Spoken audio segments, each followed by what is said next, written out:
Assalamualaikum warahmatullahi wabarakatuh. Waalaikumsalam warahmatullahi wabarakatuh. Hari ini kami kelompok 2 akan mempresentasikan tentang perencanaan sistem kerja 1, praktikum 1. Ini ada anggota kelompoknya. Pertama ada saya sendiri, Muhammad Irsyad.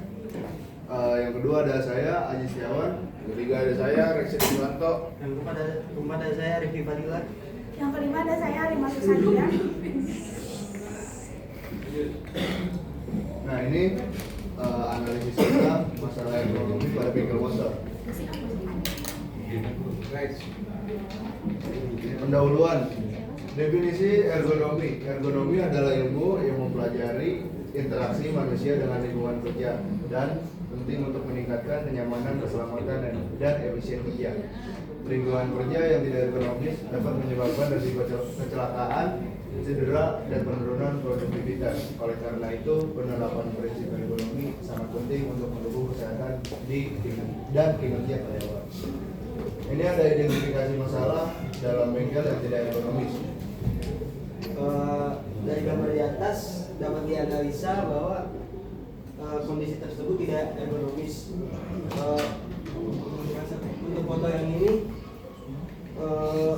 mekaniknya itu menunduk lama yang menyebabkan ketidaknyamanan saat bekerja yang dapat menimbulkan sakit pada leher.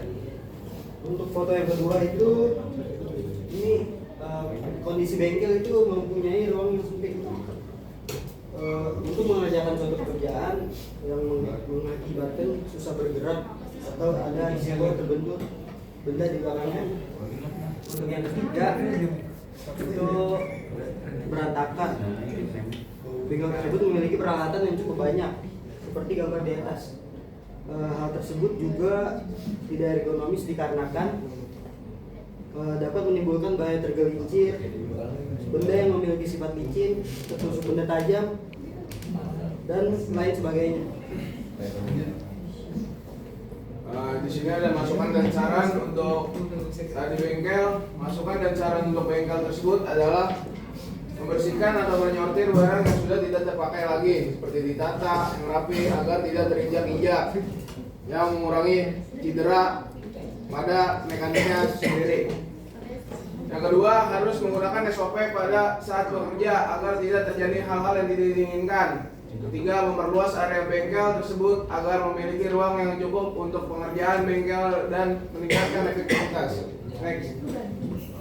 Terus di sini kita akan identifikasi lingkungan kerja bengkel secara ergonomi fisik, kognitif, dan organisasional. Nah, di sini kita akan membahas tentang macam-macam ergonominya. Yang pertama itu ada ergonomi fisik, yang adalah penempatan alat dan mesin kerja pada ketinggian yang dapat disesuaikan agar membantu mekanik atau montir pada saat pengerjaan agar tidak perlu membungkuk. Yang kedua ada ergonomi kognitif, mengelola alur kerja dengan sistem penjadwalan yang memungkinkan teknisi mengatur pekerjaan tanpa merasa terbebani. Yang ketiga ada organisasional ergonomi, pembagian tugas yang jelas antara teknisi, manajer, dan staf untuk mengoptimalkan proses kerja dan menyediakan program pelatihan tentang kesehatan dan keselamatan kerja. Next.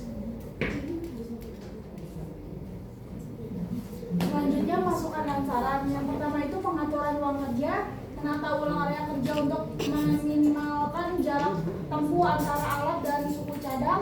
Yang kedua, pemilihan alat yang ergonomis, mengganti alat yang tradisional menggunakan alat ergonomis untuk mengurangi risiko cedera pada tangan.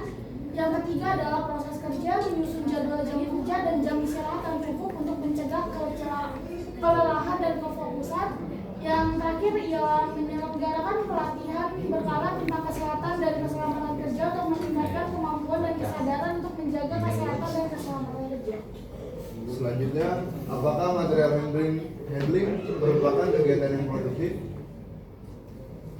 Sebenarnya material handling ini apa sih? Merupakan kegiatan yang tidak produktif dan harus dihilangkan dalam perencanaan layout pabrik. Kurang tepat. Material handling memang tidak langsung menambah nilai pada produk, tetapi tetap memiliki peran penting dalam kelancaran proses produksi. Berikut beberapa alasan mengapa material handling tidak bisa sepenuhnya dihilangkan, tetapi perlu dioptimalkan. Nah, meskipun aktivitas material handling tidak menambah nilai langsung pada produk, fungsinya tetap penting untuk memindahkan material, peralatan atau komponen. Namun dari sudut pandang ergonomi, aktivitas ini harusnya dioptimalkan. Yang pertama itu ada meminimalisir jarak tempuh dan gerakan berlebih. Yang kedua ada pengurangan risiko cedera, dan yang terakhir ada peningkatan produktivitas. Next. Selanjutnya yaitu kelebihan atau keterbatasan di antara manusia dan mesin. Untuk kelebihannya itu, untuk kelebihan pada mesin yaitu yang pertama konsisten, yaitu dapat menjaga kualitas dari produk-produk yang dihasilkan. Yang kedua kecepatan, mesin lebih dapat diandalkan dalam kecepatan memproduksi produk dibandingkan manusia. Yang ketiga kemampuan bekerja yang non-stop akan menghasilkan output yang lebih banyak. Next. Lalu untuk kelebihan manusia, yang pertama itu fleksibilitas. Manusia dapat dengan mudah beradaptasi. Yang kedua itu kreativitas, kemampuan untuk berpikir kreatif. Yang ketiga pengambilan keputusan, kemampuan terhadap pengambilan keputusan yang tepat untuk masalah. Yang kelima keterampilan sosial, manusia dapat bekerja sama dengan baik dengan tim. Lalu selanjutnya ada mesin keterbatasan. Keterbatasan mesin dalam komponen sistem produksi adalah tidak fleksibilitas, yang dimana mesin tersebut hanya dapat melakukan satu tugas, tidak bisa tugas yang lainnya. Yang kedua, biaya sangat tinggi untuk membeli dan maintenance mesin tersebut secara berkala. Yang ketiga, memiliki ketergantungan pada teknologi. Jika terjadi trouble atau kerusakan, proses produksi akan sepenuhnya terhenti. Yang terakhir, memiliki keterbatasan dalam mengambil keputusan seperti manusia. Next. Selanjutnya ada keterbatasan dari manusia. Yang pertama itu tidak fleksibilitas, yang dimana mesin hanya dapat melakukan satu tugas, tidak bisa tugas yang lainnya.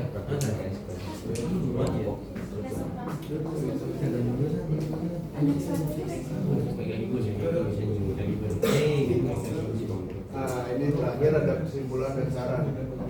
Berdasarkan analisis yang dilakukan pada praktikum ergonomi dan lingkungan bengkel, dapat disimpulkan bahwa penerapan prinsip-prinsip ergonomi sangat penting untuk menciptakan lingkungan kerja yang aman, nyaman, dan efisien. Untuk meningkatkan kondisi ergonomi di bengkel, disarankan agar pengelola bengkel melakukan evaluasi rutin terhadap tata letak ruang kerja dan peralatan yang digunakan. Perlu adanya penyesuaian tinggi meja kerja, penggunaan alat bantu angkat, serta peningkatan pencahayaan dan ventilasi untuk menciptakan lingkungan kerja yang unik nyaman. Mungkin dari kelompok kami seperti itu. Kami mohon maaf apabila ada salah kata. Saya ucapkan terima kasih. Wassalamualaikum warahmatullahi wabarakatuh. Waalaikumsalam.